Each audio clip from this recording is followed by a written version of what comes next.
नमस्कार साथियों, मैं दीपक रावत आपके साथ में। आप देख रहे हैं गढ़वाल एक्सप्रेस।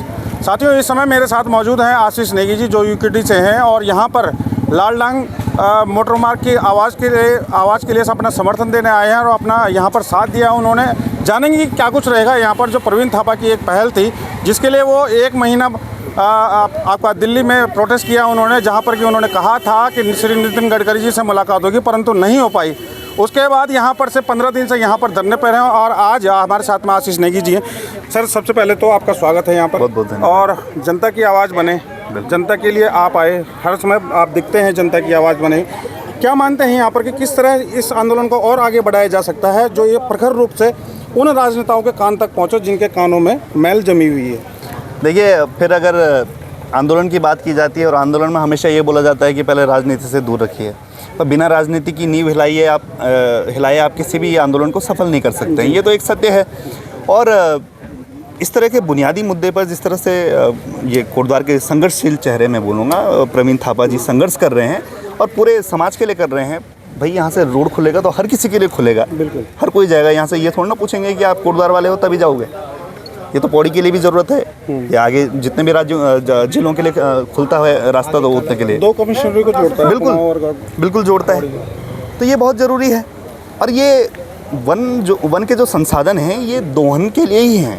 जो हमारे लोग हैं, जो यहाँ पे वनवासी लोग हैं, ये संसाधनों का दोहन कर सकते हैं। जब बड़े बड़े रिजॉर्ट बन रहे हैं, बड़े बड़े आप देख रहे हैं हाईवे पे पेड़ कट रहे हैं, पर जहाँ पे हमारे मूल निवासी की बात आती है तो सारे नियम कानून हमारे लिए आ जाते हैं। सारे नियम कानून केवल और केवल हम लोग फॉलो करते हैं। अगर आपने देखा होगा, जितने भी बड़े बड़े उद्योगपति हैं उनके लिए कोई एनजीटी का कुछ नहीं है। मैं देख रहा था धारी देवी का, आपने एक वीडियो देखा होगा, एक महिला जो है दुकान लगा रही थी तो एसडीएम ने उसकी दुकान गिरा दी। पर वहीं से 10 किलोमीटर 20 किलोमीटर आगे रतोड़ा पे एक 10 मंजिला भवन बन रहा है, वो एसडीएम वहाँ क्यों नहीं जा रही तोड़वाने के लिए? क्यों हिम्मत नहीं है?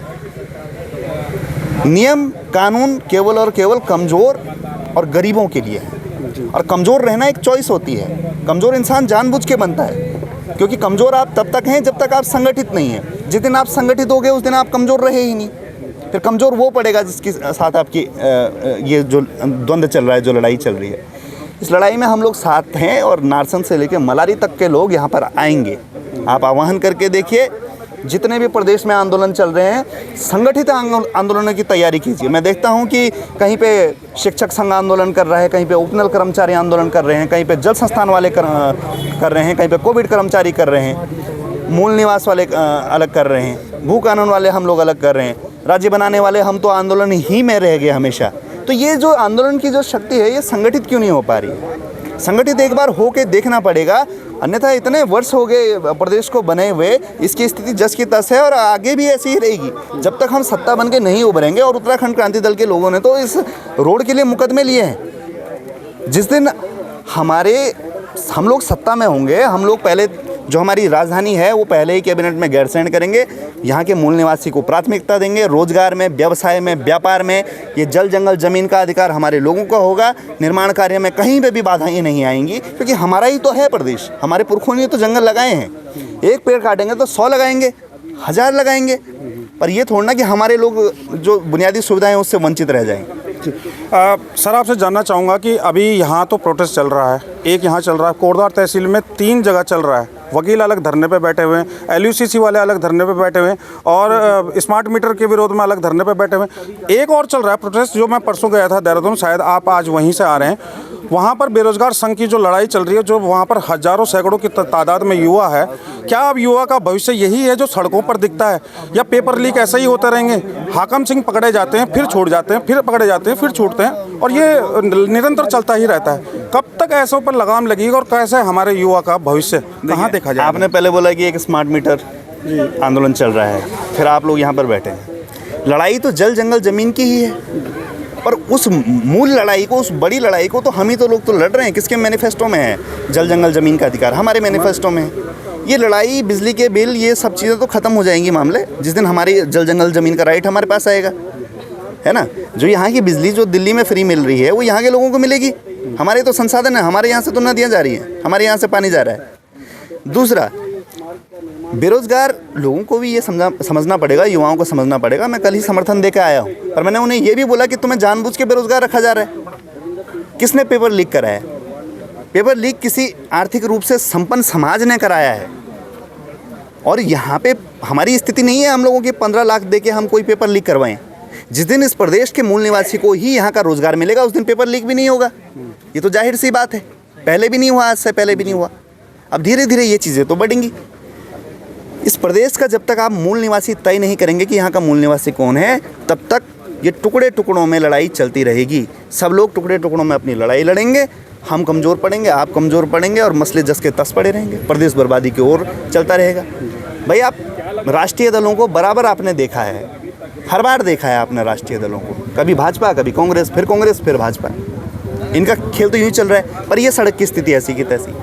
हम आपको दावे से कह सकते हैं ये सड़क नहीं, केवल मेरा पूरा पहाड़ तरस रहा है सड़कों के लिए। मेरे लोग सड़कों पर मर रहे हैं अस्पताल की व्यवस्थाओं के लिए। ऊपर रेफर सेंटर बने हुए हैं और एम्स में बाहर वालों का इलाज होता है, हमारे लोगों को वहाँ पे बेड नहीं मिलता है। तो हमारे हिस्से का जितना कुछ था, स्वास्थ्य था, शिक्षा थी, रोजगार था, जितने संसाधन थे, वो तो सब बाहर वालों के बंदर बांट कर दी, बोलियाँ लगा दी उन चीज़ों की। और आप किस चीज़ के लिए अलग अलग टुकड़ों में लड़ रहे हो? संगठित होकर एक बड़ी लड़ाई क्यों नहीं लड़ लेते? जल जंगल ज़मीन की लड़ाई है, मूल निवास की लड़ाई है। अभी भी हम एक छोटा प्रदेश दो राजधानियों का कर्ज ढो रहा है। छोटा प्रदेश 2 राजधानियों का कर्ज ढो रहा है और 1 लाख करोड़ के कर्जे में हमारा प्रदेश चला गया है। गैरसैंण में 8,000 करोड़ का इंफ्रास्ट्रक्चर खड़ा है, वहाँ बैठने के लिए कोई तैयार नहीं। जनता दरबार कब लगाए इन्होंने पहाड़ों में? कब लगाए यहाँ पे आपके विधायक ने जनता दरबार आपके लिए? कोई सवाल नहीं। पर जो संघर्ष करे उसके आंदोलन को बदनाम कर दो, उसे वामपंथी बोल दो, उसे धर्म विरोधी बोल दो, उसे देश विरोधी बोल दो, उस पर मुकदमे लगा दो, उस पर जेल में डाल दो।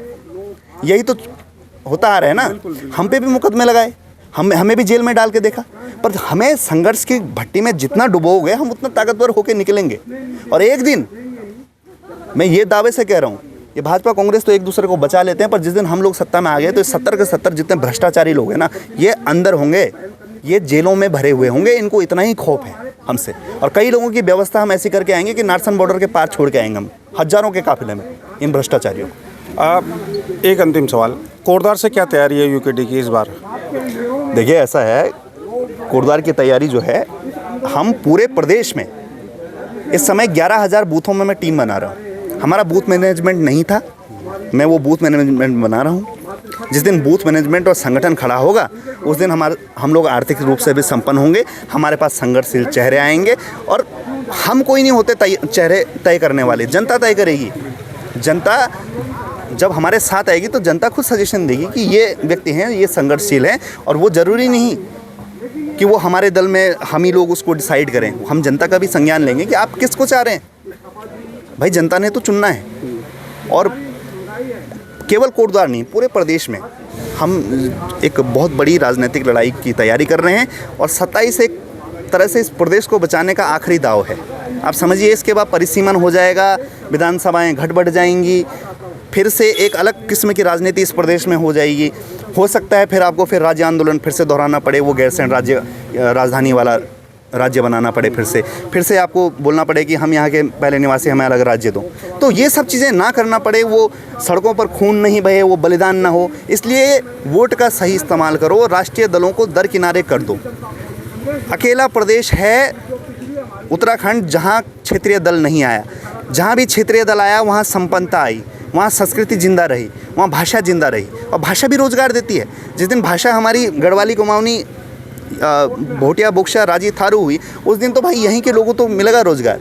तृतीय और चतुर्थ श्रेणी का जितना भी रोजगार है वो यहाँ के लोगों का आवंटित होगा। तो इतने रोजगार के साधन हैं, इतनी बातें हैं। सड़कों पे किसी को बेरोजगार का आंदोलन नहीं करना पड़ेगा उसके बाद, क्योंकि स्थानीय भाषा का ज्ञान जिसे होगा वो नियुक्ति पाएगा। चलिए, थैंक यू सर। साथ में आशीष ने कीजिए। और जैसे कि उन्होंने बताया कि हमें टुकड़ों टुकड़ों में बंटकर ये आंदोलन नहीं करना। आंदोलन अगर बृहद रूप में ले जाएंगे तभी जाके संगठित हो पाएंगे, और संगठित हो पाएंगे तभी जाकर एक सशक्त जो कानून है, प्रक्रिया है, उसकी हम मांग कर पाएंगे और वो लागू हो पाएगी। तब जाकर हमें सहूलियतें मिल पाएंगी।